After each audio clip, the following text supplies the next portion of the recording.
हम जल साहब आपकी तरफ आते हैं। हु विल ब्लिंक फर्स्ट, यही सवाल हो रहा है कि हु विल ब्लिंक फर्स्ट। और हम सारा दिन यही देखता रहा, वे करता रहा कि भाई मुझे एक सवाल मेरा ये है कि भाई ईरान के पास लुटने को और खोने को बहुत कम है, इधर बड़ा सामान है। तो in the wake of this equation आप क्या देखते हैं, how it is going to play out? देखिए, अमेरिका एक अपना जो सबसे बड़ा बहरी बेड़ा है इब्राहिम लिंकन, उसको साउथ चाइना सी से मूव करा के एक हफ्ता उसको लगा आने में, और जैसे आज रिपोर्ट आई कि वो गल्फ ऑफ ओमान में तो पहुंच गया है।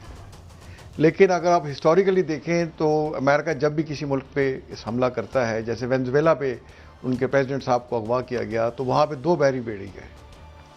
और पिछली जून में जो इन्होंने ईरान पे हमला किया, उस वक्त भी 2 बहरी बेड़े पर्शियन गल्फ में लाए गए। तो इस वक्त का सिर्फ एक ही बहरी बेड़ा वहाँ मौजूद है पर्शियन गल्फ के पास।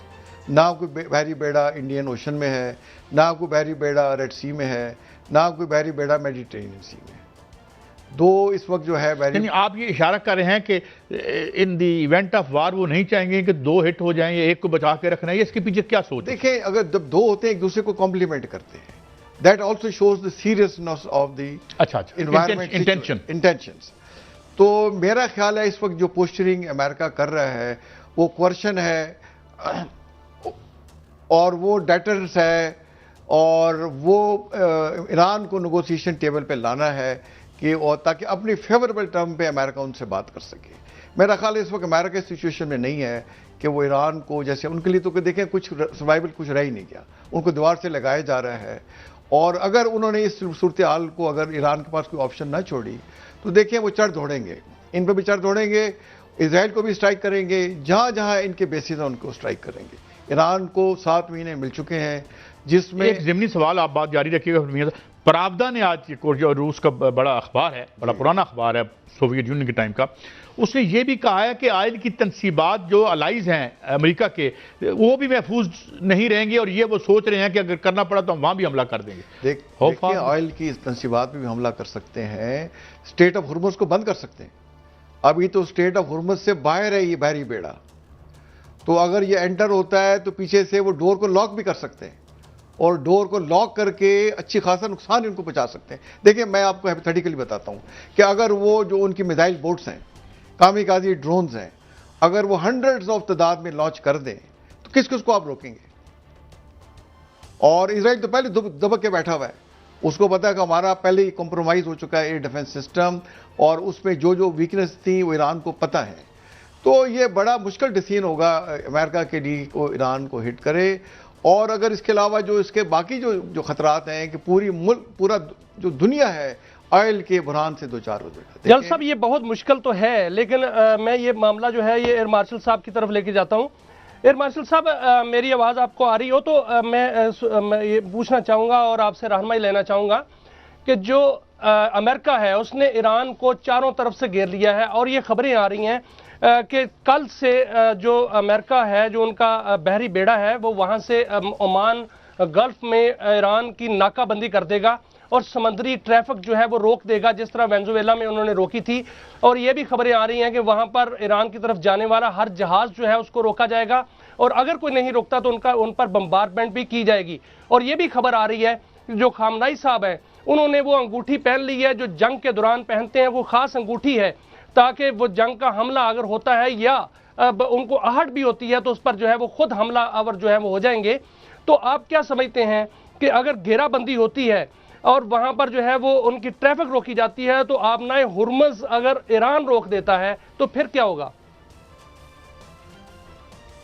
अस्सलाम वालेकुम, बहुत शुक्रिया जी। बिल्कुल सूरत हाल बड़ी गंभीर है, जैसे भी बात हो रही थी कि ईरान को चारों तरफ से उन्होंने घेर लिया हुआ है, लेकिन मेरे ख्याल में ये इतना आसान नहीं होगा। अभी जो इनका कैरियर ग्रुप इंडियन ओशन में मंडे को वहाँ पे एंटर हुआ था, काफ़ी आगे आ चुका है, और अभी उन्होंने अपनी एक मल्टी डे एक्सरसाइज भी डिक्लेयर की है, और एक्सरसाइज का फॉर्मेट बताता है कि इनके लिए भी इतना आसान नहीं होगा, क्योंकि ईरान ने जिस तरह से रिटेलिएट करना है उसकी तो वो होगी कि हमारे साथ तो जो होनी है, हम जो जैसे बिल्ली ट्रैप में आ जाती है उसके बाद वो किसी भी तरफ पंजे मार सकती है। उनके पास जो है उसमें सबसे ज्यादा उनका जो डिफेंस है वो उनके मिसाइल्स है, और जिससे उन्होंने इसराइल को भी नुकसान पहुंचाया था।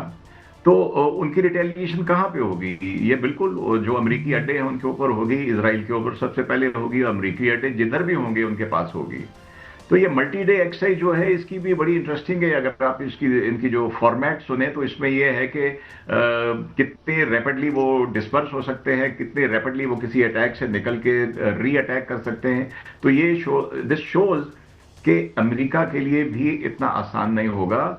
और दूसरी बात ये है कि कितना कब तक वो इस चीज को रोकेंगे? ऑयल सिर्फ अमेरिका की जरूरत तो नहीं है ना, सारी दुनिया की जरूरत है। आपने कल प्राइसेस के ऊपर गई हैं और आज भी सुबह से अगर आप देखें ट्रेंड है प्राइसेस के ऊपर जाने का है। तो भाई इजराइल के साथ जो हुआ था वो भी अमेरिका के जहन में, और इजराइल भी नहीं चाहेगा कि अटैक हो। देखिए अब कोई तो इनको शर्म आनी चाहिए कि कल तक आप सुबह ये भी कह रहे हैं कि हमने ईरान की न्यूक्लियर कैपेबिलिटी को तबाह कर दिया है, और अब आप हमला भी इसी प्रेमिस के ऊपर कर रहे हैं। इस पे मैं आपसे बाकायदा तौर पे इस पे रहनुमाई लूंगा, लेकिन एक चीज फरमाइएगा कि क्या वो घेराबंदी कर सकता है, क्या वो ट्रैफिक रोक सकता है, समुद्री ट्रैफिक? अगर वो रोक देगा तो क्या बनेगा? क्या अरब उनको ये ट्रैफिक रोकने देंगे? क्योंकि आबनाए हुर्मुज से तो सारी ट्रैफिक वहां से गुजरती है, तजारत वहां से होती है, और अगर ईरान वहां से बंद कर देगा तो फिर क्या होगा? और दूसरा उन्होंने ये भी वावेला शुरू कर दिया है इंडियन मीडिया ने और इजरायली मीडिया ने कि ईरान के पास 1000 खतरनाक और जदीद ड्रोन्स जो हैं वो आए हैं, जो रूस ने और चीन ने भेजे हैं। जी, ये जो आखिरी खबर आपने बताई है जी, मेरी भी इत्तलात के मुताबिक बिल्कुल ठीक है। और अगर आपको याद होगा कि इजराइल के जो डिफेंसेस थे, जो उनके डिफेंसिव मिसाइल थे, आयरन डोम जिसके ऊपर जिसका हिस्सा थे, उसको भी उन्होंने छोटे बड़े मुख्तलिफ किस्म के ड्रोन जो कि बहुत ही कम कीमत थे वो भेज के उसको उन्होंने जिसको कहते हैं कि एग्जॉस्ट किया था। और अभी तक मेरे ख्याल में वो बीफ अप नहीं हुआ इजराइल का डिफेंस, जितना उनके जो मिसाइल, जो डिफेंसिव मिसाइल है जो उन्होंने काउंटर करने के लिए चलाए थे, वो अभी भी बीफ अप नहीं हुए। तो इजराइल की एप्रीहेंशन भी है। तो अब मुझे बताइए कि ये सिर्फ कुछ चंद मुल्कों को तो तेल नहीं जाता।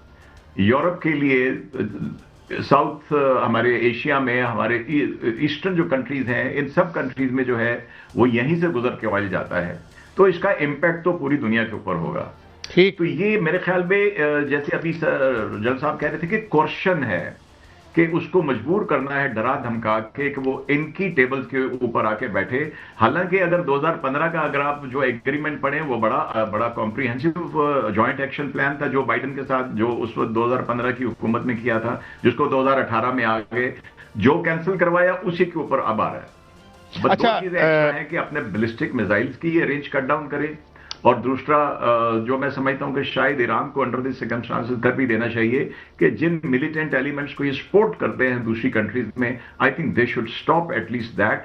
और बाकी अपना मिसाइल के ऊपर मेरे ख्याल वो कभी कॉम्प्रोमाइज करेंगे। तो ये ब्लॉकेट की जो आपने बात की है, I think it's not going to be very long. अच्छा जल साहब, ये दो बातें, एक तो बड़ी यानी खबर कंफर्म की एयर वाइस मार्शल साहब ने कि वो ड्रोन आ गए, एक तो उनकी क्या कैपेबिलिटी हो सकती है, और एक बात और है, उन्होंने कहा कि भाई हम ये खबरें आ रही हैं, और आपको पता है खबरों और अफवाहों में आजकल वो करना बड़ा मुश्किल होता है कि भाई वो कोई बॉम्ब भी एक्सप्लोड कर सकते हैं, बड़ा जो न्यूक है। सेकेंडली एक खबर और भी जो आज मैं आपसे अभी ऑफ द स्क्रीन बात कर रहा था, प्रावदा ने ये कहा है कि उन्होंने ये भी उनका है कि जो रेड सी है इन द इवेंट, वो उनके जो हूती वहाँ पे हैं, वो जो हैं वो जो कमर्शियल उनके जहाज़ हैं वो उनको भी अटैक कर देंगे। तो ये क्या एक एक्सट्रीम पोस्चर नहीं ले लिया? एक तरफ उन्होंने ले लिया, अब इनसे ये अगर पीछे जाते हैं तो तभी जलील होते हैं, हमला करते हैं तो बड़े खतरात हैं। बड़ी कम्प्लेक्स सिचुएशन है। बिल्कुल कम्प्लेक्स सिचुएशन है। देखिए हूतीस को तो ये बड़ा सपोर्ट करते रहे, हिजबुल्लाह को भी सपोर्ट कर रहे हैं, हमास को भी ये सपोर्ट करते हैं, और काफ़ी सारा इन्होंने उसमें इन्वेस्ट किया हुआ है। तो इतना आसान अमेरिका के लिए नहीं होगा इन पे इस तरह से अटैक करना। देखें फिर खबरें हैं कि ये जहाज़ Su-30 ले रहे थे रशिया से, उनसे S-400 मिसाइल ले रहे थे, HQ-9 एयर डिफेंस सिस्टम ये चाइना से ले रहे थे। और जैसे आपको पता है चाइना इनसे रोज़ 1.8-1.9 मिलियन बैरल्स ऑफ ऑयल खरीद रहा था।